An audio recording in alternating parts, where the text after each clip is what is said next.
They left when I was 14, not dramatically. Not with a fight or a slammed door or even a real goodbye. She just stopped being there. One week she was packing my lunch and reminding me to wear a jacket. The next week she was in Phoenix with a man named Terry who had a boat and no children of his own. I found out from my aunt, not from her. I want you to understand something before I go any further. I am not telling you this story because I need sympathy. I'm telling you this story because I spent 17 years being very careful not to talk about it. And then she showed up at my daughter's kindergarten graduation, uninvited, with a gift bag and a smile like she had just stepped out to get groceries. So, here we are. Her name is not important to this story. I call her my mother because that is what she is, biologically. But the woman who raised me, the one who actually did the work, was my grandmother, Nana Ruth. She lived in a 2-bedroom house in Dayton, Ohio, smelled like lavender and dish soap, and never once made me feel like a burden. She took me in without a question. She bought me school clothes with her Social Security check and pretended not to notice when I cried at night. I owe her everything. She passed 2 years ago, and some days the grief of that is still so present I can taste it. My mother, meanwhile, was in Phoenix, then Scottsdale, then briefly Nashville. She called maybe 4 times a year, sometimes 5. On birthdays, she would text, which I suppose counts as something. She sent a card when I graduated high school. No money inside it, but a card. When I got into Ohio State, I called her. I don't know why I did. Some part of me still reaching, I think. Still doing that thing kids do where they believe if they just achieve the right thing, their parent will finally show up. She said she was proud of me. She asked if I needed anything. I said no because asking her for anything had always felt like handing someone a blade and hoping they wouldn't use it. She said we should get lunch sometime. We never did. I put myself through college mostly on grants and part-time jobs. I worked at a coffee shop Tuesday through Saturday mornings, 5 to 11, and then went straight to class. I waited tables Friday and Saturday nights. My roommate Petra used to leave me snacks on my desk because she could tell I sometimes skipped dinner to make rent. She is still one of my closest friends. Some people come into your life exactly when they are supposed to. I graduated in 4 years. I started working in HR at a logistics company in Columbus. I was 23. I was exhausted and proud and more independent than most people my age because I had absolutely no other option. There was no safety net. There was no parent to call in a crisis. There was just me and Nana Ruth on the phone every Sunday, and her voice was enough to keep me going most of the time. I met my husband, Marcus, when I was 25. He was a friend of a friend at a birthday dinner, and he spent the entire evening talking to the host's dog instead of networking, which I found immediately charming. We dated for 2 years. We got engaged on a Tuesday night in our apartment kitchen. No ring yet, because we had agreed we would rather have the honeymoon fund, and I said yes before he finished the sentence. We got married in October. Small ceremony. Nana Ruth was in the front row in her blue dress, crying from the opening music. My maid of honor was Petra. My mother was not invited. That decision was not made in anger. It was made the same way you stop watering a plant that has been dead for a long time. Quietly, without drama, just accepting what is true. Our daughter, Ivy, was born 14 months later. She came into the world at 7 pounds 4 ounces, furious and screaming, and I have never loved anything the way I love her. Marcus cried. I cried. Nana Ruth, who drove 4 hours from Dayton, cried the most of all. I did not tell my mother about the pregnancy. She found out through a cousin who saw a Facebook post. She texted me twice. I did not respond. I was busy building a life. Ivy turned 5 in June. We held the party at a park pavilion about 10 minutes from our house. Marcus had spent the better part of a Saturday hanging streamers and fairy lights. Ivy had requested a butterfly theme, which meant there were butterfly decorations everywhere, on the plates, on the napkins, on the little favor bags Marcus had stayed up until midnight assembling. His sister Denise came with her 2 kids. Our neighbors, the Okafor family, brought their daughter who was in Ivy's class. Petra drove in from Cincinnati. It was a full, warm, beautiful afternoon. Exactly what our daughter deserved. I was at the drinks table, refilling a lemonade pitcher when I saw her. She was standing at the entrance of the pavilion in a floral blouse, holding a gift bag with pink tissue paper spilling out the top. She was looking around the space the way people do when they are not sure they are welcome but have decided to come anyway. She looked older. Her hair was shorter. She was wearing earrings. I did not recognize. I set the picture down. I want to tell you that I felt nothing. I want to tell you I was calm and collected and immediately knew what to do. But the truth is, my first reaction was a physical one. A tightening in my chest, a sudden heat behind my eyes. 17 years of carefully constructed distance collapsed into about 3 seconds. I was 14 years old again, standing in Nana Ruth's driveway with a trash bag of my things, trying to understand what I had done wrong. I took a breath, then another. Marcus appeared at my side because he knows me the way only someone who has loved you for 10 years can know you. He didn't say anything, he just looked at her, then at me, and said quietly, "What do you want to do?" And something in that question steadied me, because it was my choice. It had always been my choice. She had just never given me one before. I walked toward her. I did not rush. I was very deliberate about that. When I reached her, she smiled. That particular smile that wants something, that is already asking before it has even spoken, and she opened her arms. I did not hug her. I said, "You were not invited to this." Her smile faltered. She looked past me at the party, at the balloons and the children and the butterfly napkins. "I just wanted to see her," she said. "I'm her grandmother." "You are not her grandmother," I said. I kept my voice low. There were children 10 feet away, and Ivy was somewhere on the grass with Marcus's niece, and I was not going to let this moment touch her. Nana Ruth was her great-grandmother. You are a woman she has never met. She started to say something about family. She said the word blood. She said she had a right. "You don't have a right to anything here," I said. "You made that choice when Ivy was born. You made it before that. You made it when I was 14, and you left without making sure I had somewhere to go." She shifted the gift bag. "I was struggling," she said. "I was going through things you didn't understand." "I was 14, I said. "What I didn't understand was why my mother chose not to come back." She was quiet for a moment. Then she said, "I'd like to apologize for that. If you'd just give me a chance." "Not today," I said. "Not at my daughter's party." She straightened.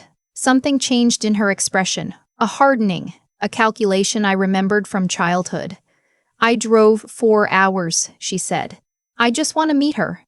"You can't keep a grandmother from her grandchild." "I absolutely can," I said. "And I will. You need to leave." She did not leave. She stood there, and she said that I was being cruel. She said I was punishing her for things that happened a long time ago. She said that Ivy deserved to know her family.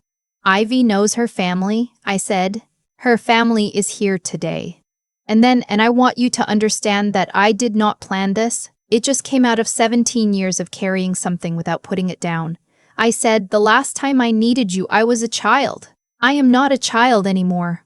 I am going to ask you one more time to please leave. If you don't, I'm going to call the non-emergency police line and report that someone is trespassing at a private event." She looked at me for a long moment. I did not look away. I was thinking about Nana Ruth in her blue dress. I was thinking about the lunches she packed and the school clothes she bought and the 4-hour drive she made to sit in the front row of my wedding. My mother turned around and walked back toward the parking lot. I stood there for a moment. Petra appeared at my elbow with a glass of lemonade. She didn't say anything. She just handed it to me and watched the parking lot with me. That is who Petra is. I went back to the party. I fixed my face before Ivy could see it. She came running at me with a friend's hand in hers, wanting to show me a butterfly she had found near the tree line, wings opening and closing like it was deciding something. I crouched down and looked at it with her. I was very present in that moment. I made sure of it. That night, after Ivy was asleep and Marcus was washing dishes, I sat at the kitchen table and I let myself feel all of it. The anger I had managed at the pavilion, the grief underneath it, the specific loneliness of wanting a mother and understanding, again and again, that the woman who was supposed to be that person had never fully decided to be. I cried. Not for long. Not the way I had cried at 14, which was desperate and confused.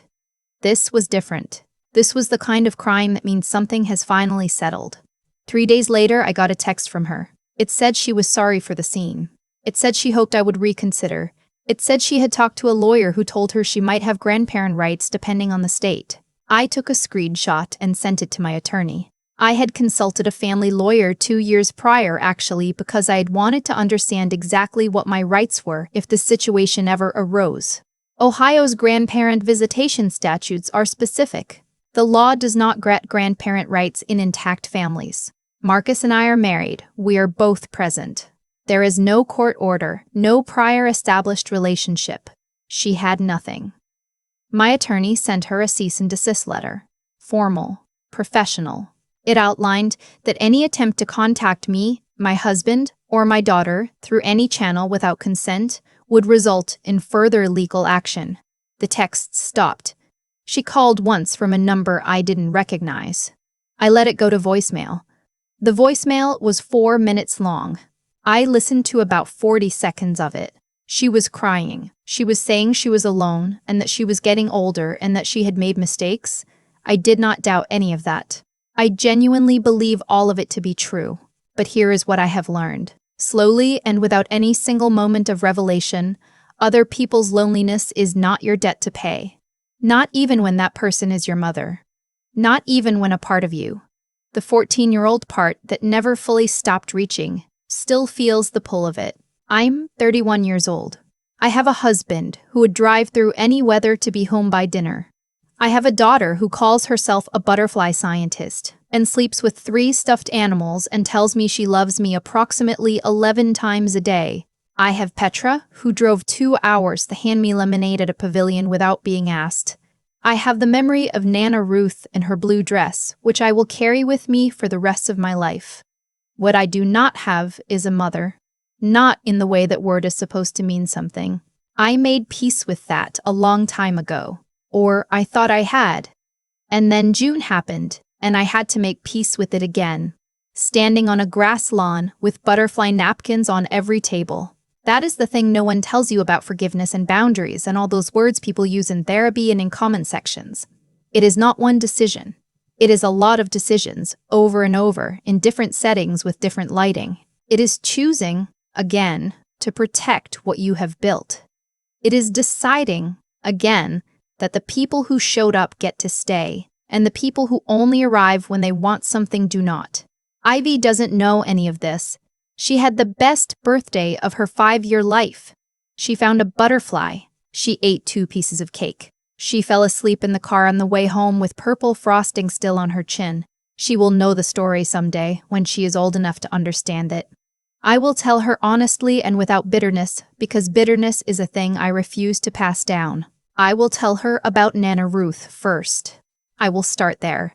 I will tell her that family is the people who choose you, who pack your lunch and drive 4 hours and hand you lemonade without asking why. That is what I want her to understand before anything else. The gift bag is still in my trunk. I haven't opened it. I don't know what's inside. Maybe someday I will donate it unopened to a toy drive. Or maybe I will just throw it away. I haven't decided yet. And for now, that is enough. Not deciding is a decision too. Protecting your peace is a decision. Standing in a parking lot and saying leave to someone who is supposed to protect you 17 years ago, that is a decision, and I made it. On a June afternoon with butterfly napkins on every table and my daughter somewhere in the grass.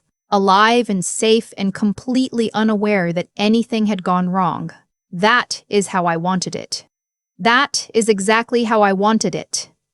I have thought a lot about what it means to earn something. Not in the transactional sense, not the way people talk about hard work and reward in motivational posts. I mean the quieter version of it, the version where what you build over years, the stability, the trust, the safety of a home, is directly connected to every decision you made when no one was watching and no one was helping, and it would have been very easy to fall apart. I did not have someone to model that for me. My mother left when I was 14, and what she left behind was not a lesson in how to be, but a very clear picture of what I refused to become. That is its own kind of education. A hard one. One I would not wish on anyone. But it taught me something that no amount of comfort could have, that the people who stay are everything.